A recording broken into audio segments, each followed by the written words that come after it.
Today I found this tag on Etsy that I just loved and it wasn't available. It's $18, so I thought I'd try to make one for myself. We had this old Texas tag from a work truck that we no longer needed. It was to be tossed, so I decided to use it. And here I am adding hot glue to make the letters raised, because on that original tag it had raised letters and I loved how the colors varied on the raised parts. So I'm adding hot glue to create my own raised areas here, and that way when I paint I can make those a little bit darker or add some distressing there on those letters. I'm using hot glue, but I'm sure there's other ways that you could raise these letters. If you have any ideas, make a comment below and let me know how I could create the raised letters like the tags that are pictured at the beginning of this video. And once I get those done, I take my low heat dryer and dry them because I don't want to melt the hot glue, so I don't want to use my high heat. So this is just low heat, and I'm making sure they're good and dry before I move on to doing the letters.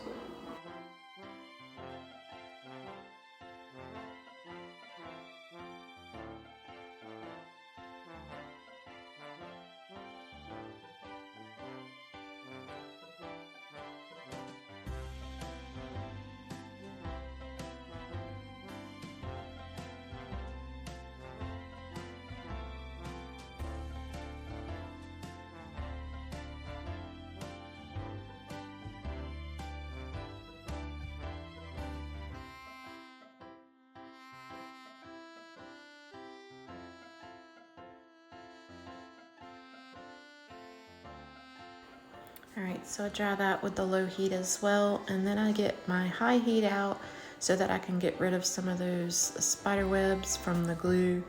I'm very careful not to melt my letters, but I want to get rid of those strings before I paint.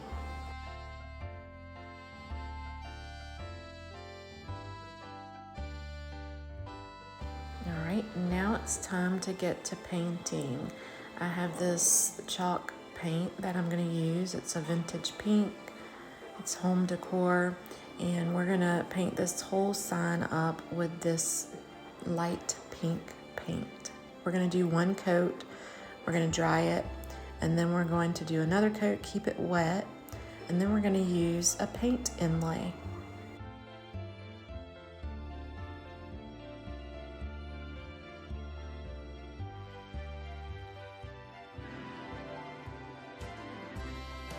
While I'm doing this, I'm making sure to get into those creases of the hot glue I added on there so that all of the coverage is light pink.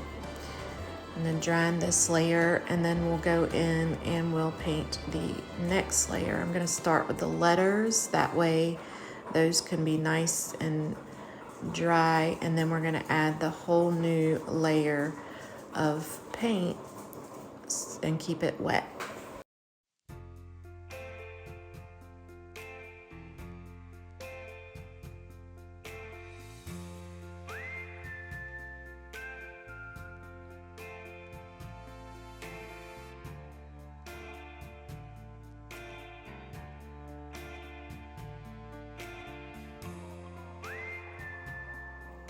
Alright, so now it's time to grab our inlay. This is a piece that I cut off from a previous project, and we're going to lay that right down in the wet paint. This is a paint inlay from IOD, and I just love using them. They make such pretty projects. So the way you use it is you keep your paint wet, you lay down your inlay, and then you wet the top of it. I'm going to use my hand at first, but then I'm going to take a brush, a stencil brush, and just kind of push it into the crevices and stuff. If you want wrinkles, that's fine. If you don't and it's a flat surface, you can also bray it. And that's just using like a little roller to roll it out. But here I'm just pushing it in with my stencil brush, and making sure it meets the places that I want it to. Now, when I do pull this up, it doesn't get the whole image on there. I think the paint was a little too thick in my words and my letters, but it's okay. I wanted this to look vintage, shabby chic, so it turns out just like I want.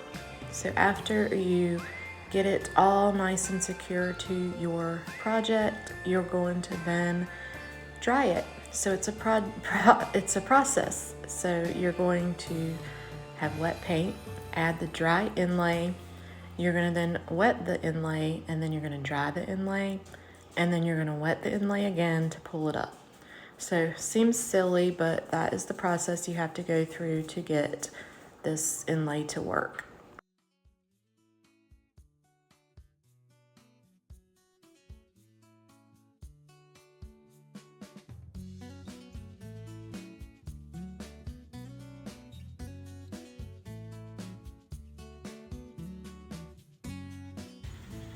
So here I am drying it, and it takes a good bit because my paint was super thick on those letters. I didn't realize that I had it so thick. But you want to make sure it's completely dry before you go to the next process. Alright, now I'm just going to check that it's dry, and I'm going to get my water bottle and just spray it down with water until it's nice and soaked. You don't want it to be like running or anything, but you want a good wetness so that you can peel it up. You see here, I try to peel it up and it's not wet enough. So if it's pooling, that means you need to add more water. So that's what I did. And then we're going to pull this up and see our beautiful pattern on here.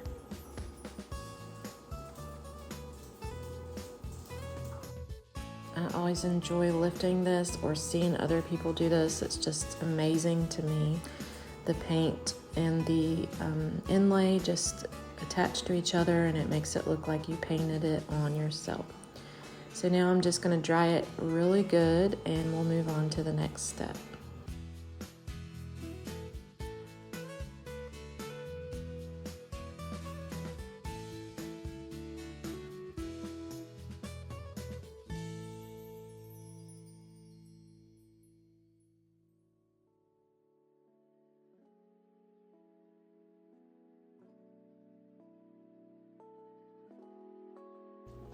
So I grabbed some Distressed Oxide from Tim Holtz in this green color. I can't remember, I think it's called Forest.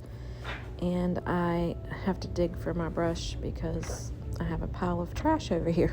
No, it's not trash, it's craft supplies, but you know how that goes. Anyways, I try to rub this on to see if I like that. I end up not really caring for it. It does bring out the letters a little bit, but I really don't want them to be this color green. So you'll see that I try a few things.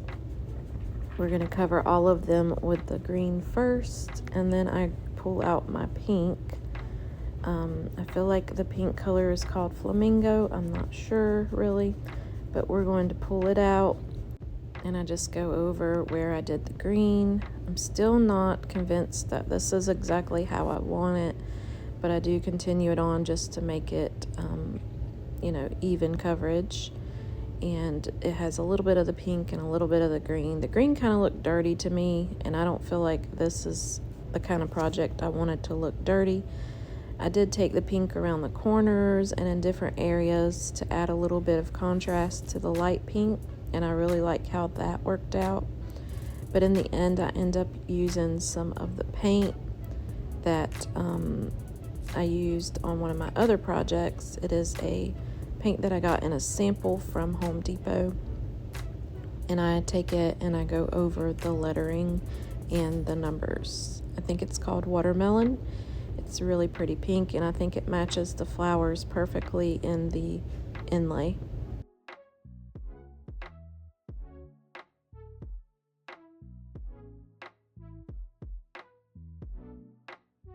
So now that we've got that done, we are going to play around with it a little bit and see exactly what we want to do with this beautiful shabby chic tag. So I have some vintage pink lace here that I got from my friend Donna, and I think it matches it really well, but I think I want a little bit of a contrast, so I don't end up using this like this. I do show some other options that you can do, but this would be really pretty just like this.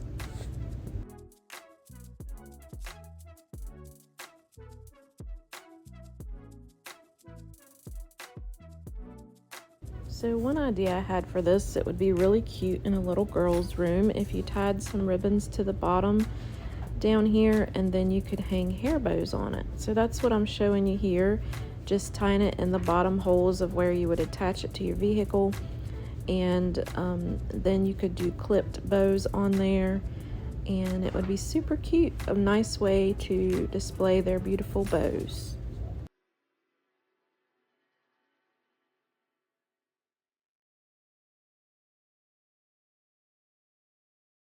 Then I grabbed this other lace that I got from Donna as well. I really love it because it is not a white lace, it's more of a cream color, and it's stretchy.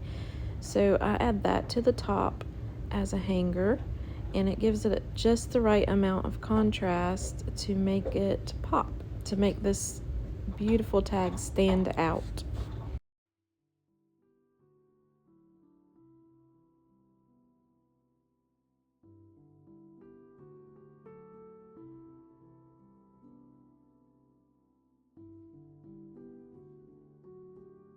And so here is what it would look like if you left the ribbons on the bottom to hang some bows on, and I really like the way that looks as well. In the end, I end up just using the hanger, and I take the pretty pink lace and I make a cute little bow out of it. I just make 2 pieces and I just tie a knot in the middle so that the bow isn't like a loop, it's just sticking out kind of frazzled on the ends. And I glued one like that, and then I took the other and glued it right on top of the other bow.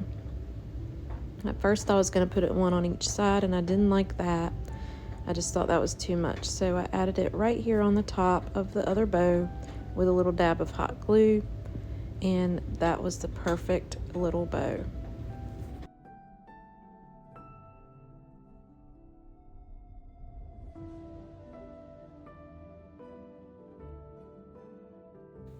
I then found this little bedazzled or whatever gem this is, and I added that on top of the bow, and I thought that gave the chic look to the shabby and gave it a little glitz, and I think it was the perfect finishing touch to this beautiful sign that I created from a card tag. I really enjoyed creating this remake, and I think I made it my own, and I hope that if you make one as well, that you'll share it in our group. And we went from this to that.